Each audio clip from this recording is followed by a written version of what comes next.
Arena. Special guest referees, bigs and dogs. Competent half bodies.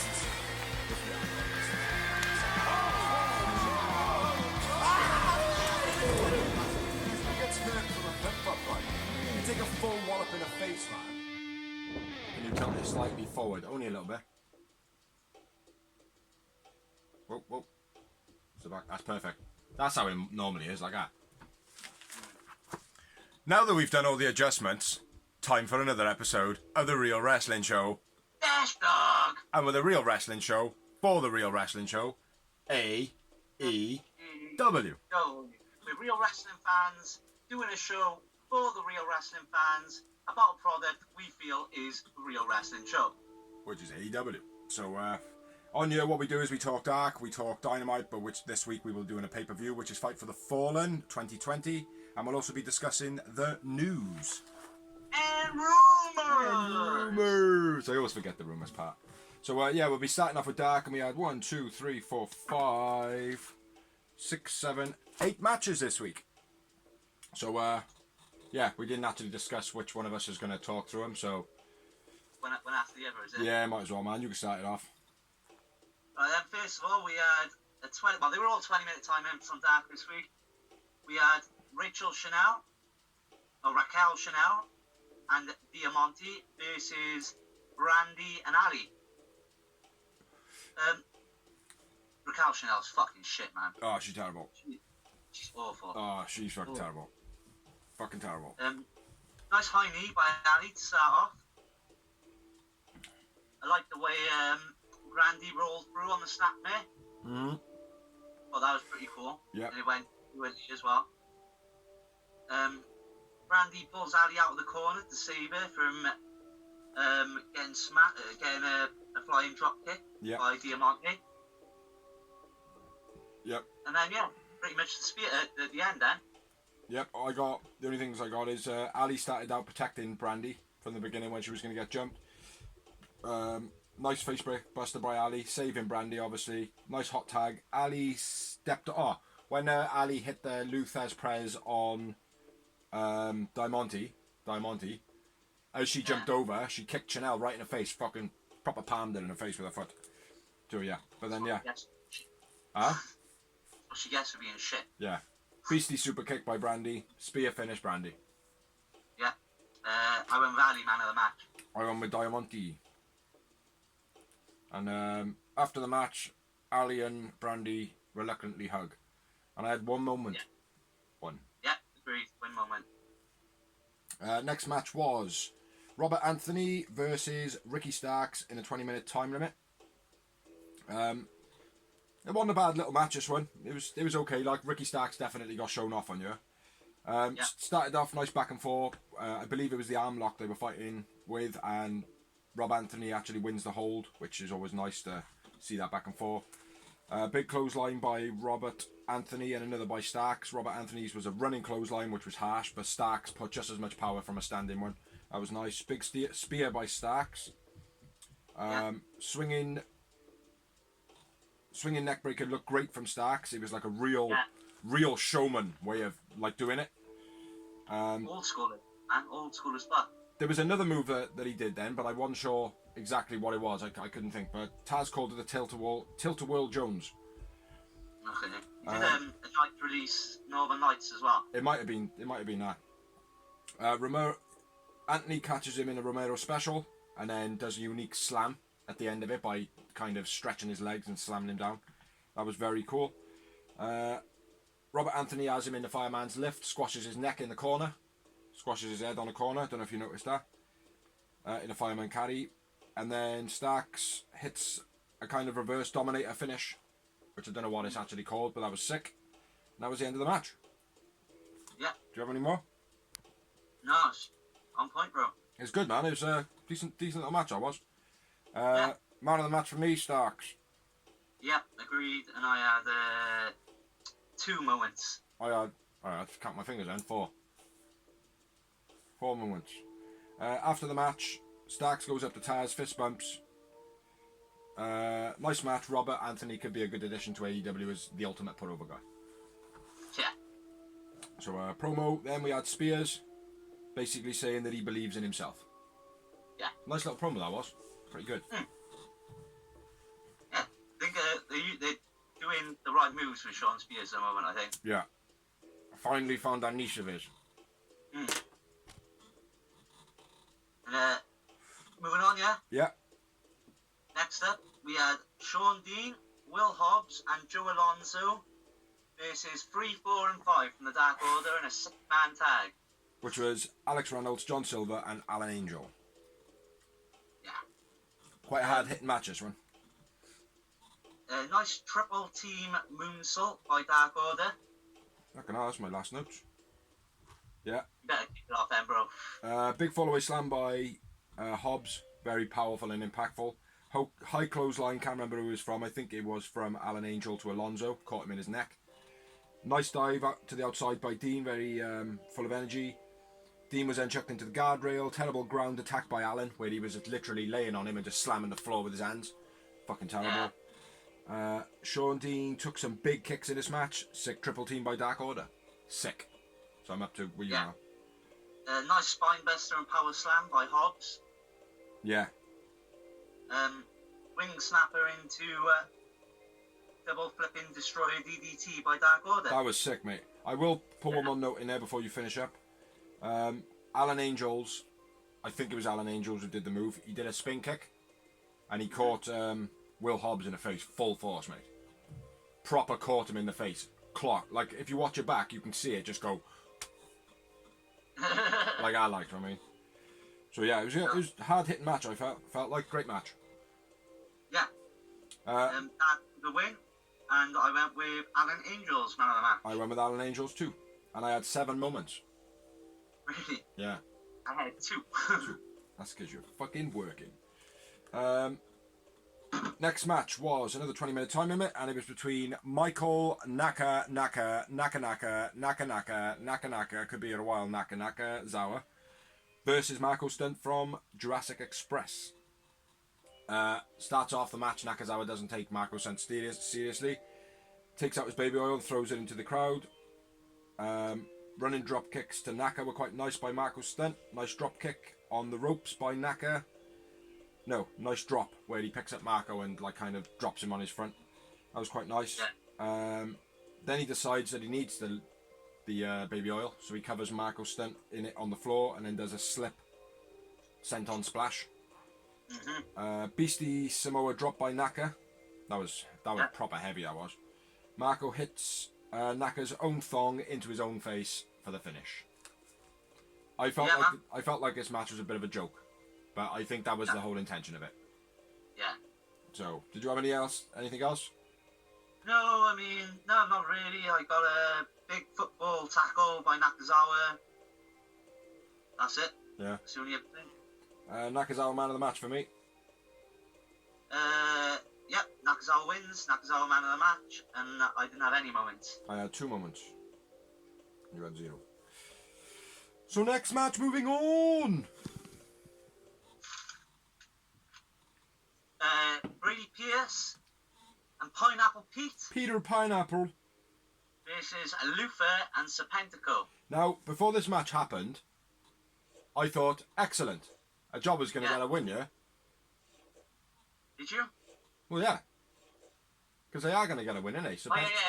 You know what I mean? It was, in my opinion, it was not going to be Brady Pierce and Pineapple Pete. It was always going to be the other one, because Luther's obviously main roster. So, yeah, that's what I thought before. But go on. Suits Serpentico as well, as it? Like, when they teamed them up, I was like, actually, that's a good idea, like. They do look okay together, but very uncohesive. You know what I mean? But yeah, go on, run through it, man. So, blah, blah. Nice monkey flip by Pete. Right off the bat. Yeah. Luther fucks up a spear, leg takedown. Yeah. See that? He sort of just ran into him and then sort of went, just fell on him. Yeah, it was terrible. Pretty bad. Pete blocks hit tops, so Luther knees him in the face. That was pretty sick. Yeah. That was a bit, looked as though it wasn't supposed to be there. Yeah. Yeah. Big rolling face buster by Pete, then spine buster by Brady. Serpentico standing sliced bread. Yeah. Then double team top rope move by Luther and Serpentico. And yeah, that's it. Serpentico and Luther win for me. Well, they win for everyone. A couple of more notes. Nice pump kick by Luther in the beginning, probably the best move he did in the match. And I like the way Serpentico reversed the hip toss into an arm drag. Yeah. Because to go in that direction and take it out that way was very cool. Yeah. Man of the match for me was Serpentico. I went with Pineapple Pete.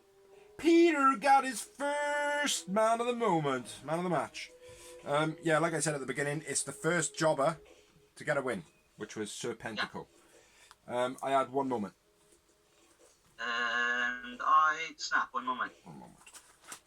So moving on to the next match, which was another 20-minute time limit, and it was Avocut versus Jex. Avocut, Peter Avalon, Brandon Cutler versus Jex, which is what? Believer Bates. And it was Jungle Boy and Luchasaurus, not to be mistaken for Luchasaurus, because that's just that's obviously a hot curry. Curry Man. Nice springboard elbow by Cutter. Not right at the beginning, but he literally ran out the ring, was up on the top, and dived on the floor before the person could even move on the floor. I think it was Luchasaurus. Big leg drop by Cutler. He had a lot of forward distance on the jump, which I think is very unique. Probably hurts him a lot though. There was almost 2 upsets by Cutler on Luchasaurus. Where the one I knew it was a straight pin, and the second one was like a bit of a hit and a pin, but I didn't quite catch her. Cutler's elbow drop was sick. Where they did the runner moves, Avalon and Brandon Cutler, and he come off the side and did the elbow drop. That was fucking absolutely on point, mate. Shawn Michaels-esque. Do you know what I mean? Like? Yeah. Nice back suplex by Jungle Boy. Jungle Boy Lucha double team finish, which I can't remember the extinction effect, I think it's called, or something like that. Yes, yeah, I think so. Yeah, it was a decent match this one, I think. You know, nice kicks by Luchasaurus as always, followed by a BC chokeslam. Diva Bates does the Hurricanrana on Jungle Boy. Oh, did she? Yeah, during the match, yeah. Oh, I didn't even see that. I must have been writing. Oh, my bad. It was fat as fuck, mate. I only seen it because I just looked up and then it was like... Oh, I didn't see that at all. Big up. Big up, Diva Bates. Well, boy tries to clothesline Avalon into the ropes, like you know when they clothesline him over the ropes. Oh yeah. And he kind of just fucking, he didn't go over the middle, he just fell to the floor, He just crumpled, yeah. Joe, the missus said about that, and then she's told me about it again, and I still didn't write it down. I knew you would have. Yeah, and that's it, man. Yeah, Jungle Boy Luchasaurus double team finish, the extinction effect, I think it's called. Brandon Cutler, man of the match for me. I'm on Peter Avalon. Peter. He went with another Peter. Peter. And 2 moments. Agreed. Oh, you never go higher than me, man. Next match. Yeah, but I'm not going to do it today because I was I was watching it like that. Yeah, I was like that, mate. Yeah, next match. Was the main event of the evening. Was it? Oh, yeah. Yep.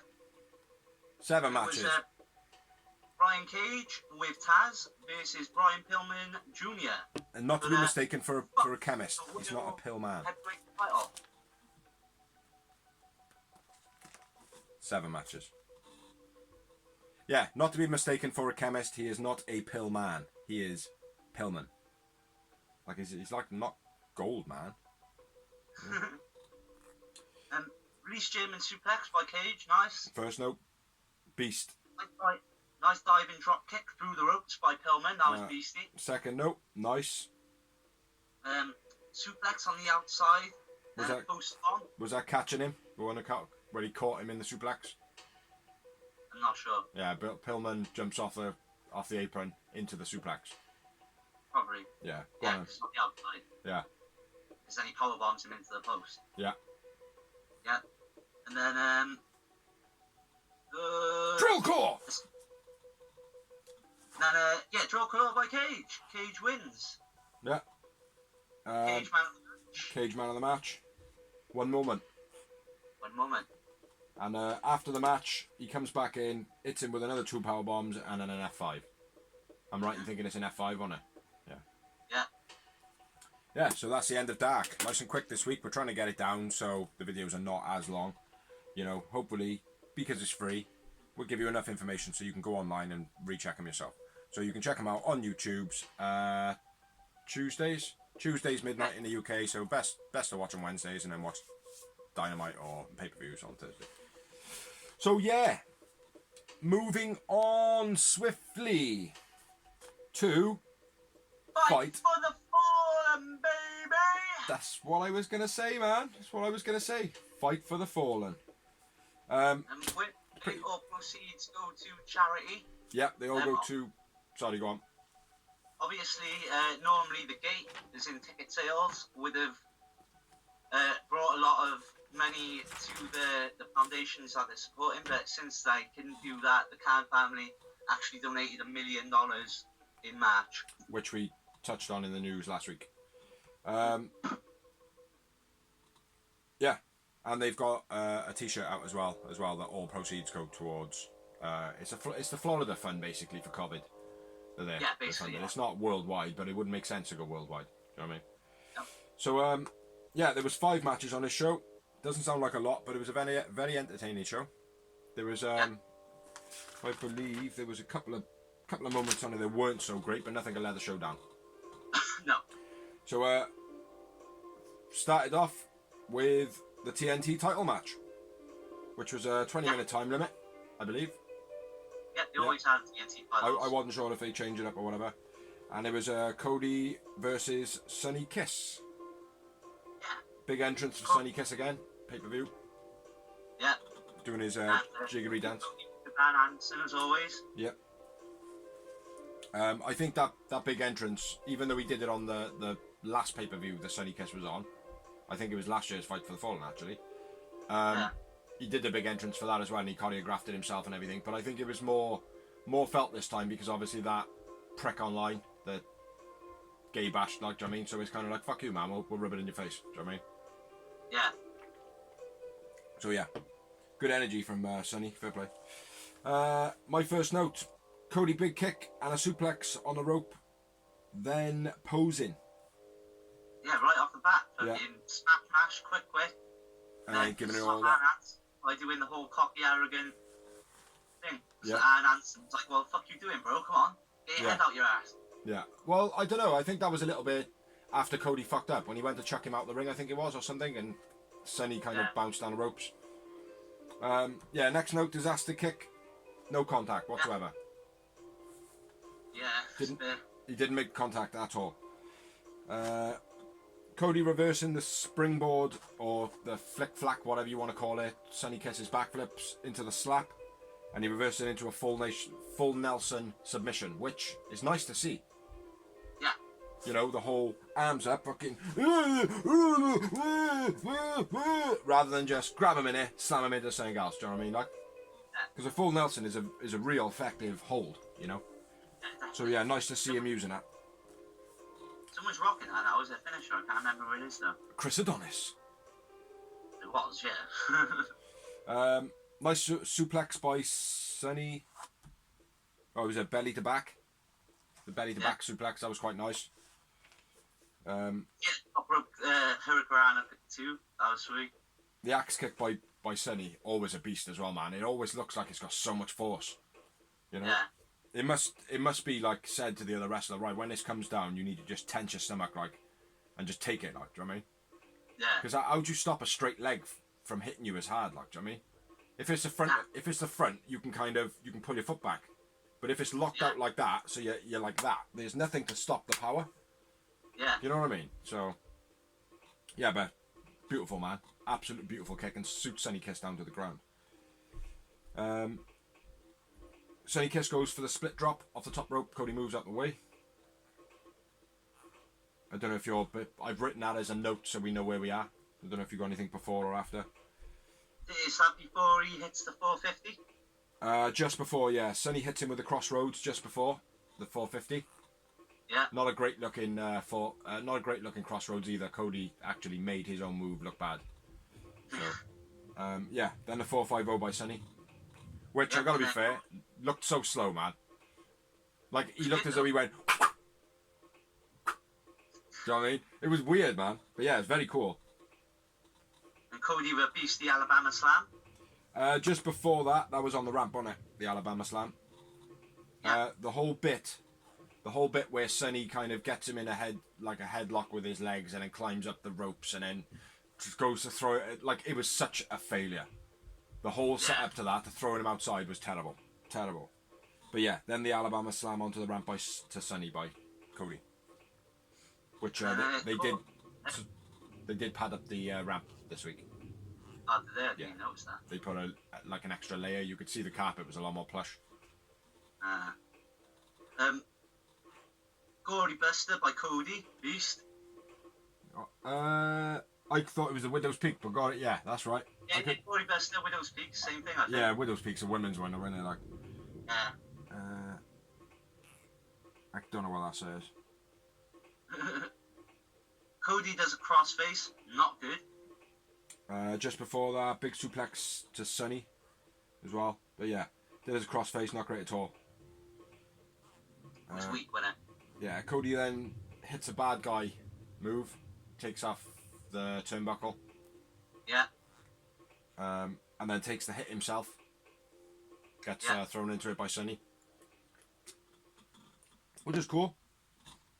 Just like, I didn't, it kind of didn't work for the whole bad guy thing, but I suppose like it's Cody showing frustration before he's actually being a true bad guy, like, do you know what I mean? Yeah. You know. It's the build there. Cody killed Sonny then with the crossroads. Yeah. Fucking devastating, wasn't it, for him, It was. The replay showed it, and he looked alright, man. Did look alright. But yeah, that was the finish of the match that I've got. Yeah. But yeah, out of a crossroads. Ah, shit. Hold on. And I went with Cody man of the match. We lost the phone. The phone fell off the rack, man, for some reason. So yeah, Cody wins, Cody man of the match. Sonny man of the match. And Cody still wins if I say it. Or if Dorsey says it. And I had 5 moments. 2. Two fuckers. After the match, Sonny and Cody raises Sonny's hand. Which, the reason I pointed on him taking the turnbuckle off and being like a frustrated bad guy, not quite a bad guy yet, is because at the end he's still raising his hand and stuff. So he's still a good guy, but we know that he's already a bad guy. Yeah, he's on the tip. He's on the turn, yeah. He's like a pint of milk. It's like when your missus starts getting a bit snappy before your period, you know it's coming up. Yeah, exactly. You know, when to lay the boot in is important. So yeah, it was a pretty decent match. Say that again. Next up was the Fight for the Fallen t-shirt promo. As you already said, 100% of the proceeds go to the COVID Florida charity. What are you on about? The t-shirt promo. Oh, okay, sorry, yeah, I didn't write that down. Yeah, my bad. You didn't, that's why I do. Fuck you, Rose. Then next up, we had the match I was looking forward to. Big time. Because my boys are on it. Lucha Bros versus FTR. With Butcher and Blade. Yeah. Yeah, fat match. Lucha Brothers get dropped off by Butcher and Blade in FTR's truck. Yeah. Which, again, before the match, I said to the missus, they'll be getting their truck back in this match. And she went, how do you know that? I said, because FTR are not going to lose. But I just didn't know, I didn't even think of the Bucks, but I didn't know how they were going to deal with Butcher and Blade after dealing with Lucha Brothers. Yeah. To get their truck back, you know, so, yeah.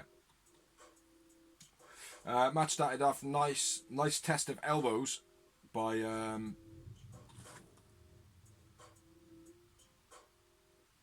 Penta, Pete, and Lucha Brothers, Penta and Dax. They were both giving each other, again, like his last match, proper strong hits to the point where the one was like, I gotta stop hitting me now. It's too hard now. You know what I mean? Yeah, nice start to the match. Lucha Bros mess up the double team. Yeah. I'm not sure what the move is, but it's kind of like a reverse Canadian Destroyer-ish. Yeah. But they fucked that up completely, like. Even when they try and readjust. I called it a grab slam, but yeah, it was an awful botch, and the readjustment didn't look great either. Like, But big up for them trying to improvise, you know what I mean? You know, but unfortunately it didn't pan out. It kind of gave me a bit of a like, oh no, don't ruin my best match of the night now, guys. Do you know what I mean? I was a bit worried at this point, like. Well, my next note is another botch. Phoenix very sloppy on the tilt-a-whirl reverse by Dax. When Phoenix goes to do a move and Dax rotates him over, and Phoenix just doesn't have any flow like he normally does. He didn't have the momentum or nothing, and it just looked real sloppy. And I blame Phoenix for that one. That was the sidewalk slam, wasn't it? Yeah. Like Dax almost dropped him, like. Yeah, but I feel like it was Phoenix's fault, not Dax. Nice monkey flip into something kick. Now I think I was Beastie boot. Yeah, I think that was FTR, wasn't it? Yeah. Yeah. Drop kick onto Dax off the apron by Phoenix. That was pretty cool. Yeah. And then I think he kicked someone else in on the outside. Yeah. By this point, the commentary are making a big point of Dax's chest. Because he's been hit that many times, his chest was actually bleeding from the chops. There was actually blood trickling down his chest. Which, big up to Dax. Fair play. Beastie. That's what a real wrestler does. Yeah. And then there was a beastie power slam by Cash on Penta. Yeah. But it was during a reversal. Yeah. It was fucking sick, man. Oh, it was awesome, The mate. height, Awesome that was, mate. Then a reverse buckle bomb. Then beastie back-to-back suplex by Dax. Gets a 2 count. I'm not sure where you are here now. Let me just put this in anyway until we catch up or whatever. Cash catching Phoenix on the European uppercut off the top. Yeah. That was sick, mate. Even though Cash looked as though he crumpled from Phoenix's weight. He kind of uppercutted him, but as soon as he made contact, he just flopped his legs. Yeah. Multi-suplex by Dax. That was pretty cool, where he ended up the last when he suplexed him onto Penta. Yeah. Am I up to date now or what? Release powerbomb set up into the turnbuckle by Dax. Yeah. And then I got double teamed by the Luchas then. yeah, Phoenix runs off the top rope, uses Penta as a springboard for a splash, then second rope springboard by elbow by Penta. Sick. Mm-hmm. Phoenix fucking jumps up on his brother's shoulders, like no fucking...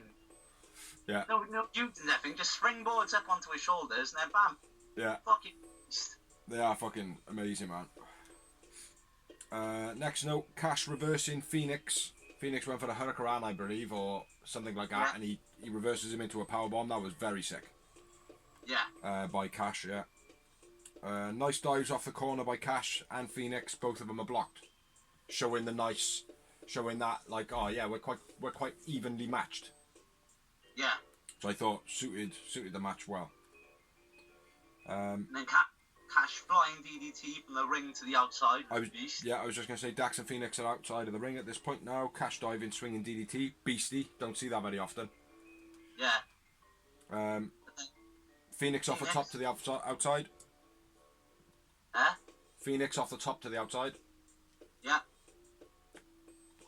And then when they're back in the ring, Phoenix does the Spider-Man. One more thing on the outside. Big boot to Dax on the outside by Penta. Quite nasty. Yeah. And then Phoenix does the Spider-Man, where he just sort of hangs in the ropes. Yeah. And then jumps off and does a fucking beast. His hook kicks, mate, are so sweet, man. Yeah. He got such good flow. That's what I was meaning earlier, where like when he was in that tilt-a-whirl, he just didn't seem to have that momentum. Like normally, he's normally like an infinity sign, Phoenix. He's just constantly flowing, like, do you know what I mean? But yeah, his spinning kicks, man, are awesome. Yeah. Yeah, the finish of the match, quite controversial. Yeah. Dax pulls on Phoenix's mask, right? Yep. Pulls his mask off. Completely. Did he? Yeah, pulled it completely off his face. And when I looked up, he was already in the pin. I was like, what happened? And then I kind of like... Phoenix just literally, mate, as soon as he pulled the mask off, that was it. Match was over. Yeah. There was no coming back after that. Yeah, it's an old school thing in wrestling with the Lucha Libres. They've done that before, but still a nice touch. I like it. Yeah, great finish to the match. The commentators did touch on it. They said if this was in Mexico, that wrestler would have been banned from wrestling now. But it's not, JR. We're in AEW. Yeah, absolute brilliant match. Brilliant match. It works out with their character as well, because they're not bad guys, but they're not good guys. No, exactly. They're just wrestlers. It's just business. It's just wrestling, doing their job, like. Yeah, exactly. Who was your man of the match? Interesting to know. I went with Cash. I went with Cash as well, brother. You thought I was going to say Phoenix, didn't you? I did. That's why I said I think this will be an interesting one. A quite high number again from me. I had 7 moments. Big match, big number. Really? Yeah. You had 7 moments. Fuck, man. I had 9. Yeah. Dorsey went 2 higher. After the match, the Bucks creep up behind the Butcher and Blade and essentially kick him in the face. Well, not essentially, exactly. Kick him in the face. Get the keys back for the truck. Where we at? Yeah, Omega comes out then with a beer cooler. Yep. Offers FTR beer. Like, it was beer, wasn't it? They were saying chocolate milk or something on commentary. I don't know. No, beer. No, they were saying chocolate milk because Kenny Omega doesn't drink. Yeah. That's what I mean. I wasn't sure if it was chocolate milk because Kenny doesn't drink, like, or what, like. Yeah, he comes out, offers some beer and peace, and then FTR pour their beer over Omega. Which was cool as fuck. I didn't see that coming. I didn't expect it at all. It makes sense for what happens later on as well. Yeah. Yeah, it was good. I thought it was a nice ending. Obviously, FTR retrieved their truck. No. Get it right. FTR walk over to their truck, get in their truck, can't start their truck. So yeah, nice from FTR. Big up. But that'll get people talking. Oh, did you see him at the end of the match? Couldn't get their fucking car started. Bell ends. You know. Yes, but they can kick the fuck out of anybody in a ring at the moment. Mm-hmm. Then we had an awesome promo. I'll let you jibe this one, man, because you're the Jericho man. Oh, the Jericho Inner Circle in-ring promo. It's worth noting, as Jericho is replacing Taz on commentary, Taz left just before Jericho came out. Yeah.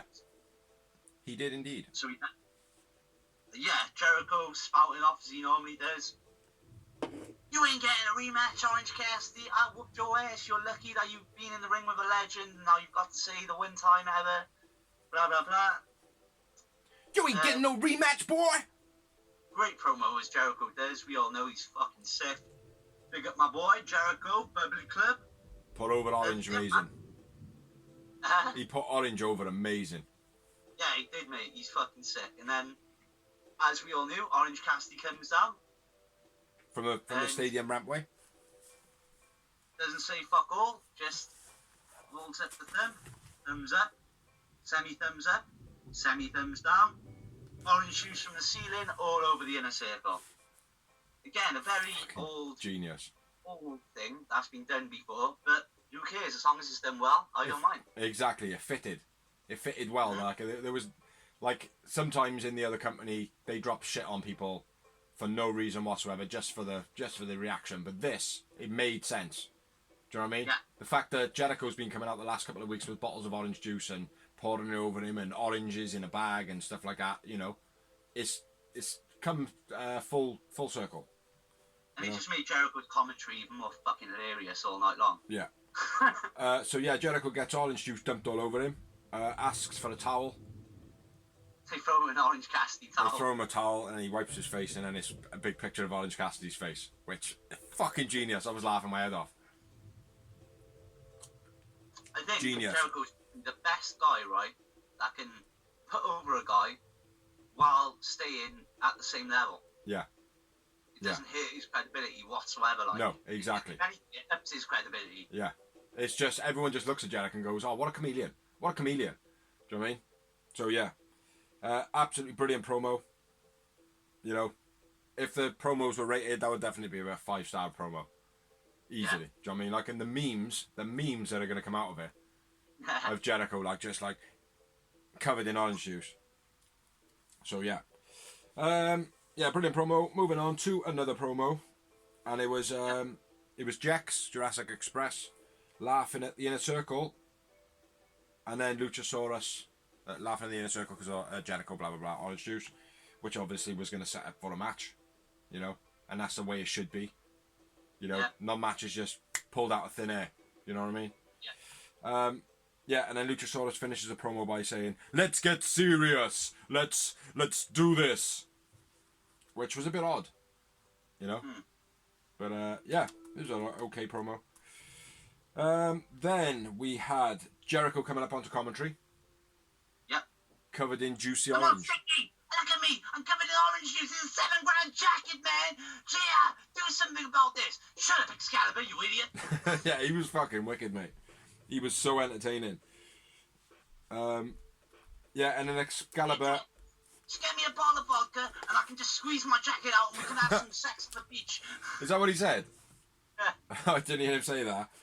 I was too busy laughing at Excalibur going, yeah, so we see a replay of that, of the orange juice dropping on Jericho. Everybody likes to watch replays, Jericho. Like that, and they just kept on showing it, like, which I thought was a nice little touch. Then the next match, which you'd expect because the last promo was Jurassic Express versus the Elite. Yep. So it's another 6-man tag, 20-minute time limit, and another great. Was Butts and Kenny Omega. Yeah, it was another. I don't want to say great match. No, I will say it was a great match. It wasn't a brilliant match. For me. Yeah. It started off very like, oh God, man, and then it just picked up pace. Then, you know what I mean? There's a couple of matches like that in AEW, like where it's just slow, peace, finish. You know what I mean? So. Yeah, it's like they got a Red Bull into the ring or something. Yeah, there was a lot of moments in it. Forget the guardrail now. Give me my Red Bull. Ah! Yeah. There was a lot of moments in it. So starting it off. Before the match actually started, Luchasaurus almost dropped Marco on the entrance, pulling him over the top rope. As he was pulling him over, he let go of him. And then on Kenny's entrance, he looked proper dishevelled, like he looked distracted. Obviously, because earlier on in the night, he had beer put over him. So he come into the match looking like, oh, do you know what, I can't be fucked. You know.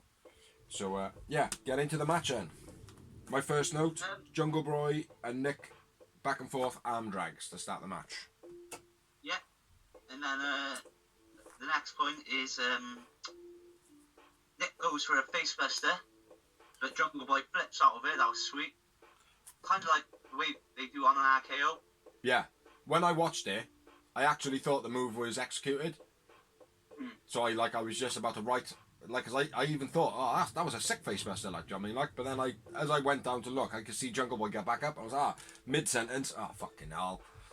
And I just stopped writing, watched a little bit, like, and then I don't think I actually paused it, but I was waiting to have to pause it. Yeah. But yeah, nice reverse there. At this point, Hangman is backstage having a drink, watching. Yep, chilling at a bar. It's obviously Kenny, but he's technically still part of the Elite, and he's obviously Kenny's Big up, tag team Hangman. champion. Big up, Dorsey. Cha-ching, cha-ching. Reverse. Just because I haven't done it yet. Fuck Vince. Fuck Vince, just in case we don't get it in. Reverse hip toss by Marco to Omega was quite nice. Yeah. I think I was at the point where Kenny Omega like kind of backed off into the corner and like, whoa, dude. Yeah. Which worked into the psychology of the match. By the way. Like a spinning DDT by Marco Stuff, but he took out everyone because he does the DDT and as he spins, he kicks everyone. Yeah. Above the butt thing. Was that the one? Was that the triple team type one that they did? No, I don't think so. Right. Okay. I'm not sure. It might be. Because my next note is the pinball type triple team, which literally it was just literally like. See top rope flipping springboard DDT by Jungle Boy. Yeah, might have been.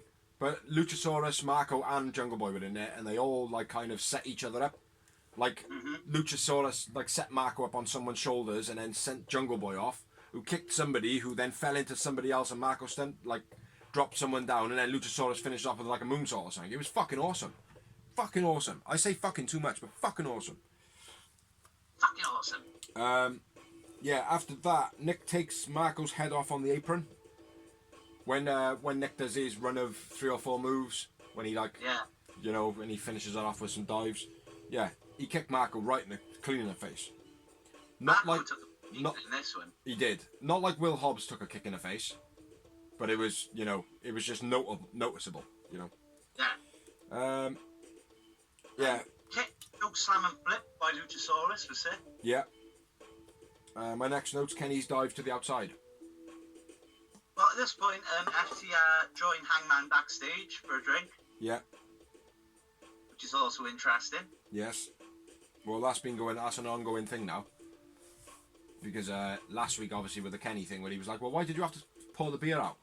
And on BTE. Did you see BTE this week? No, I did not. Oh, dude, man, you're missing storylines. I know.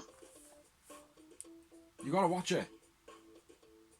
I know, wait, I subscribed to it, but I subscribed on my old phone, so I keep forgetting I'm going to do it tonight. Mondays, so man, Mondays. It gives me a notification to remind me that, Joey. 5 o'clock onwards, Mondays. Yeah, Kenny's dive to the outside. You were saying something then, sorry. I just said that FTR joined backstage Hangman. Yeah. Next note, Beastie Powerbomb to Jungle Boy by Omega. Yeah. Sick powerbomb that was. Set up powerbomb, I think it was. Buckle bomb to Jungle Boy by Matt. That's quite nice. Jungle Boy over the top Hurricanrana to Nick. That was fucking sick. Always sick. Loving that move. Nick stood on the outside of the apron. Jungle Boy comes from the inside, jumps out of the jumps, hooks onto his neck whilst flying outwards. So if he misses, he's just gonna hit the bollards, like, do you know what I mean? Like? But yeah, jumps into the Hurricanrana. Absolutely fucking sick move. Probably one of my favourite ones in AEW. And then Kenny goes on the fucking beastie Snapdragon suplex mission. Yep. After being closed, 2 seconds. Jungle Boy was clotheslined by Omega as well, which was beast. Yeah. But his Dragon suplex is tonight. One more thing, sorry. Luchasaurus, sorry mate. Luchasaurus at this point clears house. Luchasaurus catches Nick with the whip kick. Over to you. And then Kenny opens up a Dragon suplex super party. Pretty much. All beast, but the one on Marco's stunt especially. Obviously he's a little guy, but fuck me, it looked nasty. Brutal. Yeah. Brutal. And it kind of looked like Kenny and Marco was like, Kenny, just smash me. And Kenny was like, alright. Yeah. I need to learn how to break my bones. Marco was on the outside at one point, and he gets lifted into the ring into the Hurricanrana on, I think it was Omega. Yeah. Luchasaurus and Jungle Boy lift him from outside on the floor up into the Hurricanrana. Very cool. Double Stereo super hits, then triple Tiger Driver 98 by the Elite. Very sick. Why is it called 98? Because it was invented in 98. Jungle Boy to the outside. Something almost overshot. Jungle Boy? Yeah, Jungle Boy to the outside almost overshot his jump. Yeah. The Canadian Destroyer. Very similar to Phoenix's on Nick last week. The way they did that. That was very cool, man, the way they set that up.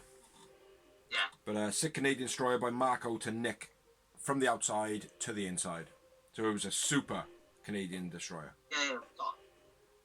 Off Lucha by Marco. Oh, it was sick.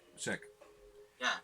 Um, And again, Marco sent a lot of credibility as well to, because he had the biggest spot in the matches, in a sense, like the most powerful move. Yeah, the fastest moves, I would say. Yeah. Jericho. That in particular is probably the biggest spot, the biggest what moment. Yeah, definitely. Jericho's. Well, I don't know. Kenny, Dragon suplexing him, man. Dragon snap suplex. That Marco was quite a big war moment. Yeah. With the Canadian Destroyer, Jericho says, "You won't see this in WWE," and he actually says that on commentary. Did he? So, yeah. Another big snapdragon to Marco. Luchasaurus then protects Marco on the rope. Yep, takes a V trigger. Takes a V trigger, even though then Marco still takes a V trigger. Yeah. Which is the sign of Omega going bad guy or pissed off, either one. Yeah. Another nasty V trigger again, I think it was, just before he did the angel wings. That was a pump kick. It was a pump kick, was it? Yeah. Yeah, nice angel wings. The way, like, when he slams him down, it just twists his body for the pin. Nice little touch. Jeez. Finish of the match. Yep, the Elite win, and I went with Kenny man of the match. I went with Kenny as well. And I had 7 moments. Do you know what, bro? I'm on it. I am on it with 8 yowie wowie moments. He's going over the top. It's dark. I'm bored of dark. I quite like Dark. I quite enjoyed I like Dark. that. It's too much newbie versus newbie. Newbie versus newbie. It's not. There's no newbie versus newbie. Sorry, that's the problem. Yeah, but it's progressive, mate. You've got to allow these enhancement talents, jobbers, whatever you call them, to get that little foot in the ropes. Like, look at Serpentico, mate. But I want to see like Robert Anthony versus Sean Dean. I want to see Pineapple Pete versus. It will happen. It will happen, mate. It will happen. Trust. Have faith. Yeah. Yeah. It will happen. It has to happen. So back to the match. The Elite V's Jurassic Express. After the match, Kenny attacks Marco Stunt, which is very out of character for Kenny Omega.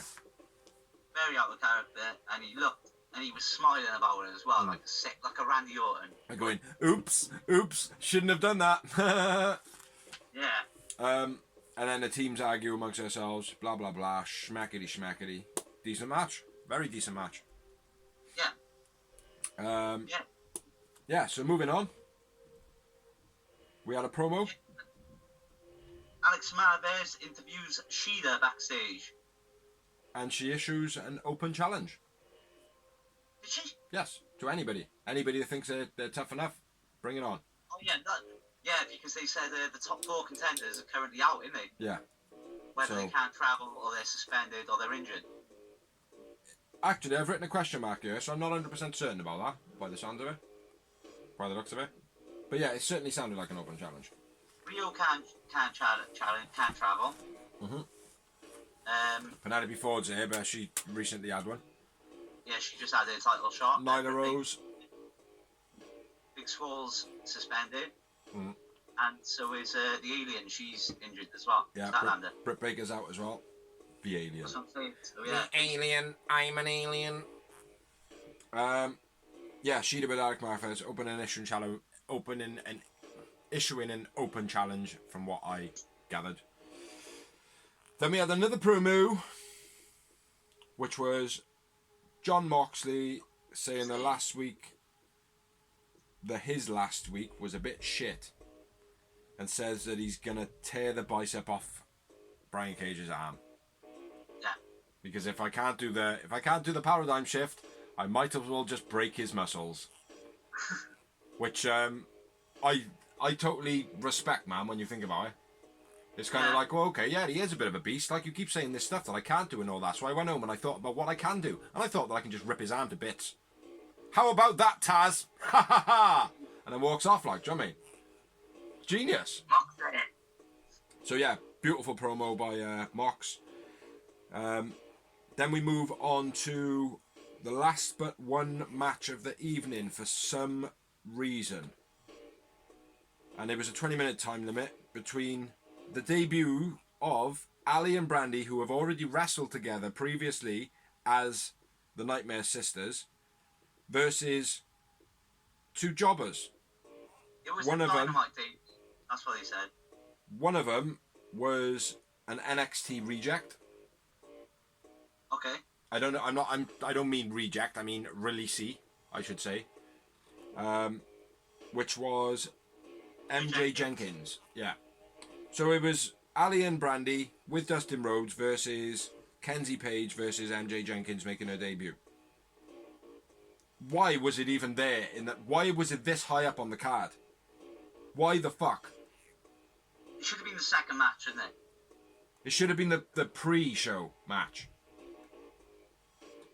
Well, I think, well, you gotta remember, bro, travel restrictions and all that is probably has a matter in this as well, like, do you know what I mean? I don't give a shit, mate. That was absolutely terrible to stick him in that spot. Terrible. It didn't give him much of a chance, did it? I started off when we talked about the show saying it was a really good show. There was a couple of bad points in the match, but nothing took it away from it. You know. Yeah. It didn't take anything away from it. It didn't, because they're nice to look at. They actually worked pretty good as a team, but it just didn't deserve to be in that spot. So it was kind of like watching a show, and it's like, oh, right, okay, we got this build-up now, and then we've got this to watch. You know what I mean? It's that kind of thing of not putting the matches in the right place. But, yeah, so let's get into this match, because it's only a quick one. I will brand it as a squash match. Yep. Brandy Beastie pump kick off the bat. Yep. Ali, nice face buster, then Brandy hits a spear. On the blind tag. Yep. Brandy saves Ali, which is kind of a rebuttal from the dark match. Elbow drop finish. Yeah. Which it wasn't an elbow drop off the corner. It was just it was like a Big Show type cutter over. Yeah. Like his elbow drop. Pendulum elbow. Yeah. So yeah, Brandy man of the match. Yep, agreed. And I had 0 moments. Actually, I had 2. Really? Fuck's sake, man. You're watching the wrong matches, bro. Right then. Are you good to carry on? Yeah, man. Yeah. Promo. Unrivaled promo. Action figures. Very cool promo. With the wrestlers in the background watching the wrestlers move around. Yeah. I tell you what, man. I wouldn't mind a game. Right, if it was like the action figures, like animatronic. That'd be pretty cool. What do you mean animatronic? So, like, rather than make the wrestlers on a video game look like the wrestlers, have the actual dolls of the wrestler made to move. Do you know what I mean? Like, so it would be animated, but it would be the dolls being animated. So it was a little bit stiff and a little bit blocky, because you'd expect that from a doll. You know? Yeah. But still allow all the moves to be done and stuff like that, like, do you know what I mean? Yeah. Maybe it's just a little like side project or something. I don't know. At this point, Britt Baker was popped up on a camera and she's wearing a massive nose brace, even though she only had paper thrown at her face. And then we had one more promo then. Yep, where Dasha interviews Nyla Rose. And this was in ring. Mm-hmm. She asks her if she'll tell her manager. No chance in hell will I tell you my manager. Hang on a minute, I'm going to tell you who my manager is. She didn't. She said, I'll let my manager tell you for... Excuse me! Tell her for herself. Excuse me! For herself. Excuse me! So, yeah. Did you see it come in, and what were your thoughts? Sorry, mate, I can't hear you over fucking Vicky Guerrero still excusing me in my ears. I don't think it's great at all. Really? No. Not as a manager. As a character, I think Vicky Guerrero has always been a good character. I can't stand the woman because of her character. Not that I don't like Vicky Guerrero. I sound so conflicted. Vicky Guerrero is a lovely woman, but her character is a fucking prick. But her character is awesome because she makes me react because she's a fucking prick. So yeah. Exactly. As a character, great. As Nyla Rose's manager, not so. Did you see it coming? No, I didn't. I did. I thought it was I'm gonna not gonna lie. I thought it was gonna be Kong. I did read on the internet as well, like obviously, and the main names were Kong, what's her name?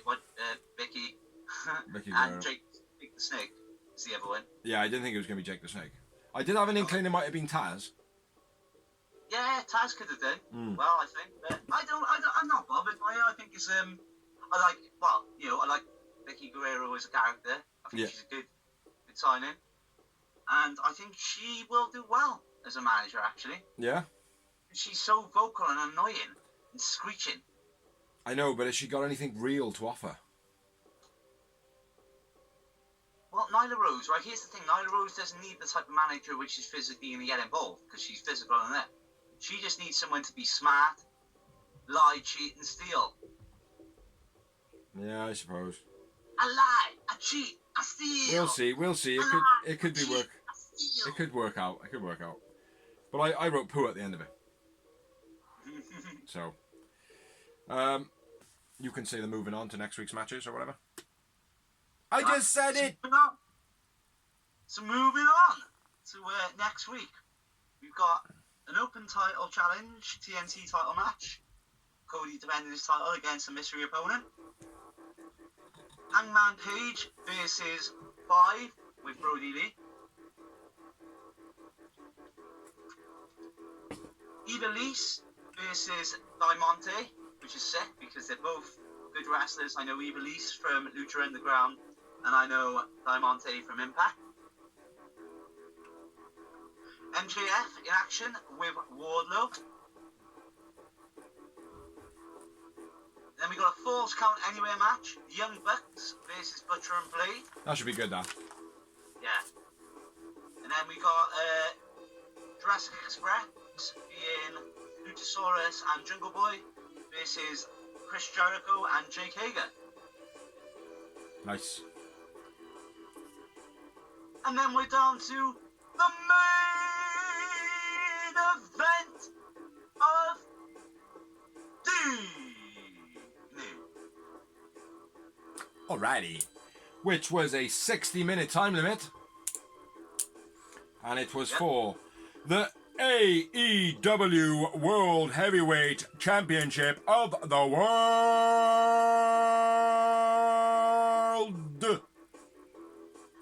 And it was Brian Cage. Challenger Brian Cage versus the champion John Moxley. With as on Brian Cage's side. And just for you who don't know who Brian Cage is, he's a fucking machine! Fucking machine! Taz starts out by addressing Mox's speech earlier on in the night, saying that he's going to tear up Brian Cage's arm. Says, yeah, whatever. What a mistake that was. Yeah, so get into the match, brother. Cage clotheslines Moxley in the corner and just continually pounds him. Trying to rush him in the beginning there. Brings him out and then smashes him again. Yeah, man. Then the next note, I think I missed a bit on this, was the top rope drop kick by Mox. So if you got before that. Well, I got Moxley's arm bar on the rope. He kind of slams his arm down on the rope, which is him singling out his arm the first moment that I recognised it. The back suplex was quite hard by Brian Cage. Cage into the ring post. Are you there? Dive. No. Oh man, you've gone too far. Oh, okay. Top kick by Mox. Then Mox does the top rope suicida into the guardrail. But yeah. That's when Mox keeps hold of the armbar like straight away, which like you said. Very cool. Like, that was very cool. Mox and Cage fight in the arena, and Mox traps Cage's wrist in the arm rails. In the guardrail and then boots it. Yeah, gives it all that. Only so many poses I can do to make thumbnail pictures out of, man. You're on myself, man. You're fucking nib. You fucking nib. Well, time I've done it for a while. German into the guardrail, the setup on the apron. By Brian Cage to Mox. Quite slow, but nice. Yeah. And scoop slam onto it straight after. Yes. Nice move I seen as well, which you don't see that often, is a real torture rack. Yes, I was going to say Lex Luger-esque torture rack. Actually doing it to a full-size man rather than like a Marco Stunt or a Rey Mysterio or, you know. And that was turned into a neck breaker. Yeah. I think it was a neck breaker or a cutter, reverse cutter, whatever you want to call it. Very nice. Suplex by Cage onto the setup chair. Yeah. Looked brutal, that did. It was beastly, mate. That chair was fucking broken afterwards, like. I think Taz went over to it to try and get a camera opportunity. Picked the chair up and was like putting it in front of the camera, but they didn't cut it to Taz. But hopefully, maybe they'll use that in some of the build-up footage. Yeah. Moonsault missed by Cage. But this Moxley avoided it. Yeah, same thing. Yeah, I suppose, it's not the same thing. Big clotheslines from both.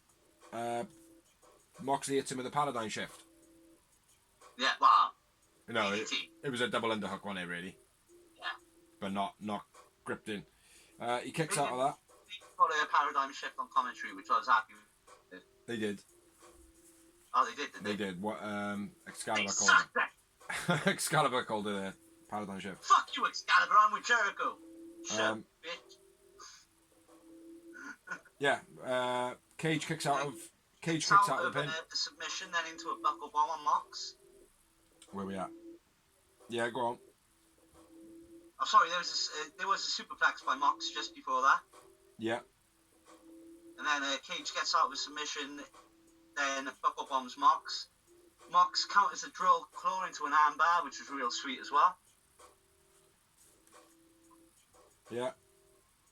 You sure you get there, bro? You look confused. I'm looking at the part where Moxley gets him in a slow pin, and then when he kicks out, he gets him into an arm lock. I'm not sure if you've gone past it or not. My next note then is arm lock into an arm bar when Brian Cage rolls onto his stomach, and then Mox does that to Taz. He goes, "Fuck Vince," like that. I don't know why you would say that to Mox. To Taz, but Moxley's like that to Taz, going, "Fuck Vince, fuck Vince." Taz. Huh? I don't know why Mox would say it to Mox either. I think he was saying it to Taz. Yeah, Mox was saying it to Taz. He was saying, "Fuck Vince, fuck Vince." Yeah, there's my notes, and then I've got the finish. Right there then. A little bit uncohesive Yeah, there. yeah. Cage gets out of submission, buckle bomb, and he's doing what you said. Mox counters, drug blow into armbar, and then the finish, which sucked. I quite liked it. I liked it, but at first I was like, ugh. Yeah. But then I thought about it, and I was like, okay, it makes sense. Yeah. Stops Brian Cage from getting a loss. Stops Mox from, losing any credibility or anything like that by getting a loss. Yeah.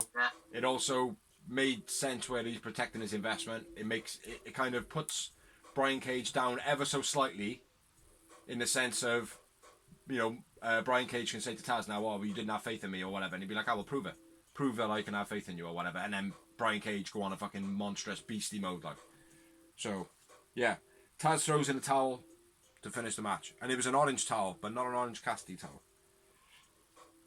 Big old orange. So who was your man of the match? Mox wins, and I won my Mox man of the match. I won my Mox myself, and believe it or not, I didn't have any moments.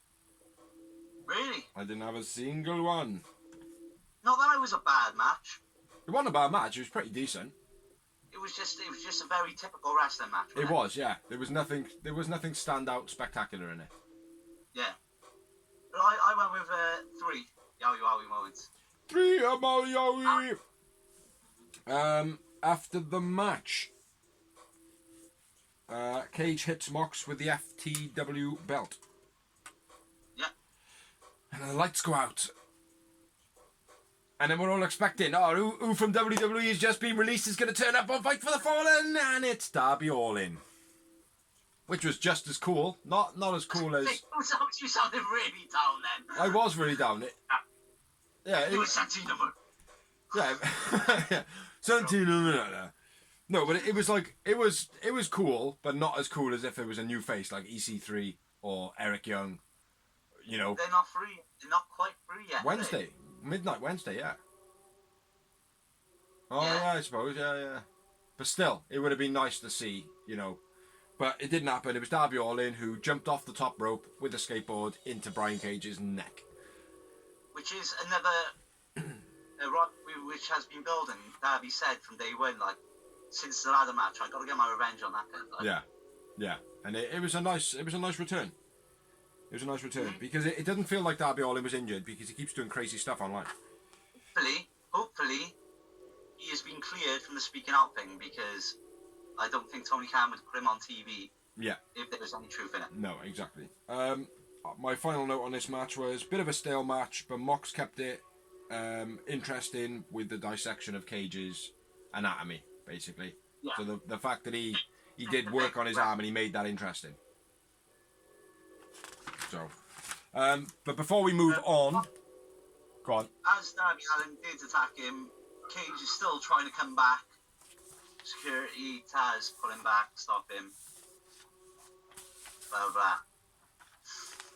Just before we move on to the rumours and the news, have actually been keeping track with our man of the moments, man of the matches that we call. We collectively read them up, tally them for each month, and then we get our man of the month. So I will run through a couple of printouts that I have done. So January was Darby Allin, just for your viewing pleasure. February was Chris Statlander. March was a joint figure, and it was Jake Hager and Darby Allin. Darby Allin's second one. Yeah, well, he was man of the match in January. For April, we had that man, who is Sean Spears. Nice. And then for May, we had the forever sexy Shida. Holy Sheeta! And then for June, which has been hanging up in the background the whole time, which you can't quite see, Scorpio Sky for June. SCU! SCU! And there it was. So yeah, I know we have been a bit behind. I'll do something a little bit better than this because that's not as noticeable as what I would like to have been. But yeah, this month, until this month is over, Scorpio Sky will hang in the background. Not literally. It's a piece of paper. So yeah, let's now move on to the news and rumours. So yeah, we've got quite a few this week, I think, between us collectively. I'll go first because I have some more, I believe. My first bit of news: Tommy Dreamer was thinking about murdering Paul Heyman and then committing suicide on WrestleMania. The reason being is because it's an old WrestleMania, though, isn't it? It was an old WrestleMania. It was round about when ECW packed up. WrestleMania 17, 18 then. Yeah, I think it was 17.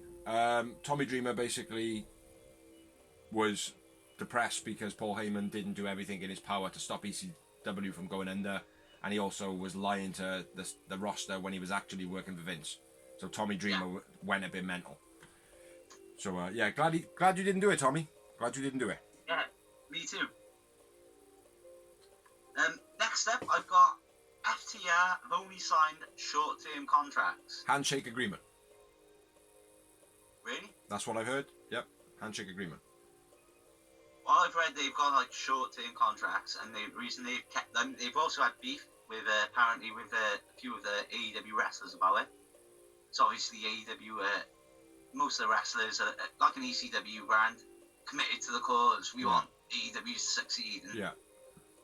they were a bit nervy of these people coming in and getting big cash when they could just duck and dive, like, I mean. Yeah. Yeah, basically said, we don't care. We're happy because we get to do what we want, as in we can wrestle for other companies. Yeah. Well, the rumor is that they're going to be the belt collectors. They're going to what? They're going to be the belt collectors. They're going to go around collecting all belts. Which could work, I suppose. Next bit of news. Enzo Amore, who, that's right, we don't give a fuck, has said that he's taking his taking WWE's Cruiserweight onto the Indies. The Cruiserweight belt, sorry. Onto the Indies. Which is the belt he had when he was the champion 2 years ago or something like that. Oh, okay. So it's not a legitimate up-to-date belt? No, because he hasn't been with the company for 2 years for a start, bro. Oh, I thought you were still signed there. No, I don't watch WWE. For all this speaking out shit, he got accused of rape, didn't he? And I thought he was acquitted of that. Everything. Yeah, he got accused of rape. It was going to court and everything. We didn't tell WWE. Yeah. And that's the reason he got released, because he was proven innocent. The woman actually ended up going to prison, I think. Yeah. Because he was completely innocent. There was nothing, no blemish to his name. I thought he was back since then, though.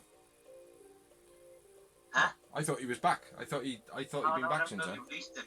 Oh, okay. They released him, and they did it on the reasons that he didn't tell him. Oh, fair enough. But anyway, yeah, he's apparently taking his cruiserweight belt then, not the up-to-date one, onto the Indies. Which I doubt WWE are going to allow that to happen. So, Well, he'll do it, and then the police will turn it. Because that's just like the person he is. It's like he rocked up at a Survivor Series in the front row, didn't he? Yeah. After the release. bought a ticket, didn't he? Yeah, they dragged him out, like. Next bit of news, it's an old bit of news, but if anybody remembers this guy, Mohammed Hassan, was a big push back in 2005, confirmed he was supposed to beat Batista at SummerSlam 2005, become the youngest ever World Heavyweight Champion before all the networks got involved and basically said, we're not happy with a terrorist being on TV. They give him a terrorist storyline. Yeah. Bit shit, really. Fuck Vince. Right, it was right at the time of the London bombings, that was the problem. Yeah. Yeah. Well, a terrorist storyline, let's be fair, it's never really going to be a good time for, is it? No, it's never going to be a good time for it, but you can't do it right on the terrorists. Like, you can't do it full stop, bro. You can't do it full stop. Do you know what I mean? Like, we live in different times now. Al Snow says that Darby's coffin drop is stupid and says that the bumps that everybody's taking in the new era are too risky. Says Al Snow. To a certain extent, I agree. I don't agree with the coffin drop because if Darby Allin wants to do it, he can do it. So, yeah. I mean, well, if any person wants to do any move, they can. But Darby Allin knows if it's too much because he's the fucker doing it every night. Yeah, exactly. So, I don't agree with that, but I do agree with some of the moves being a bit. Right, here's my thing, right? They are risky. There's too many people trying to be the Young Bucks in a gym full of 10 people. Like, I mean, they're doing all these massive moves and all that, and it's not going to pay off when you're in the Indies. Like, I mean? Yeah. Yeah, I suppose. In the Indies. That's my opinion. Yeah, the risk in the Indies is a bit stupid, but how do you get yourself known otherwise? Do you know what I mean? But like I said to you before, bro, like I've seen some matches, right, where they're doing amazing stuff, right, bro, but it gets so boring because, a bit like Nick, like you mean with his fucking bam, bam, bam, bam, smashing everything. At first it's impressive, but when you've seen it over and over again, whatever. Yeah, it looks like a silly string end, doesn't it? Yeah. Yes, it does. What's your next bit of news then, brother? Cody reveals that they are in talks with Smith's UK toy giants about their toy figures, and as we all know, it's only a matter of time before they come to the UK. Well, Fight for the Fallen was supposed to be in the UK. Exactly. Which I'm gutted about, man. Gutted. Next bit of news. The Undertaker's bonus episode apparently is outtakes of stories that they cut from his previous documentary. Yeah, it's going to be released on July 19th, which should be pretty interesting. All of them were pretty good watches, so a real good documentary. If you're a fan of wrestling, you should watch it. Network, you got a free version of the network now, so I think it's on there. Yeah. Undertaker's a fucking G, whether you like Vince or not. Fuck Vince. If you like wrestling, it's worth watching the end of his story because it is coming to an end. Yeah. So, what you got next then? Tammy Sith, aka Sunny. Sunny, not Sunny Kiss. Arrested for DUI. And violence towards a partner, domestic violence.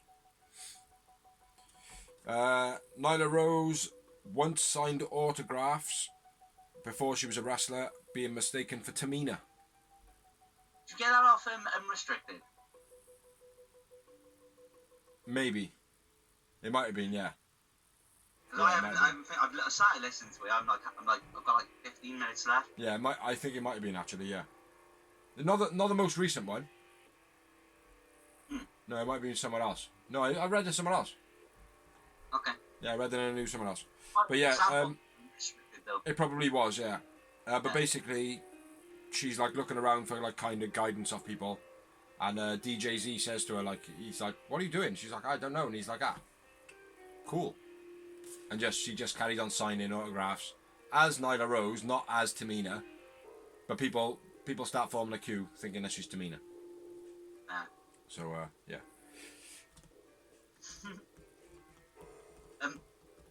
So you touched on this. We talked about this earlier. As we said, we discussed news. A few months ago, or a month ago, we were talking about a mystery WWE employee. Yeah. implicating a new changes to COVID-19. Yeah, and it saying was they weren't actually happy. My boy, KO. Yeah. Basically, he told Vince, "Are you fucking kidding me? Are you not taking this illness seriously? Because fuck off, like, I mean, my mother-in-law's died. I mean, blah, blah, blah. You need to change your shit up." And basically gave Vince what for. Good. So he should have, man. Yeah. Vince is a fucking fuck you, Vince. He was one of those fucking say you believe it as well. Like, I mean, he's always been a vocal person. He's always been an indie wrestler. Yeah. Essentially. Yeah, well, he is an indie wrestler, but he's an indie wrestler with an indie mind. Yeah. He hasn't lost his indie mind. Like, he still knows I'm making money elsewhere, Vince. Like, do you know what I mean? Yeah. Oh, excuse me. This one didn't make me upset, but it kind of pissed me off a little bit. But Jake Roberts says that AEW is the first company to ever throw him a birthday party. It's upsetting, but at the same time, you've got to remember, bro, when Jake was in his prime, he was a cokehead and alcoholic still. I appreciate that. So, you gonna reward that? Not gonna reward it, but everybody has a birthday. You know, you'd think that his close friends would, you know, kind of say to him, "Well, look, yeah, you know, sort something out, like." But anyway, moving on.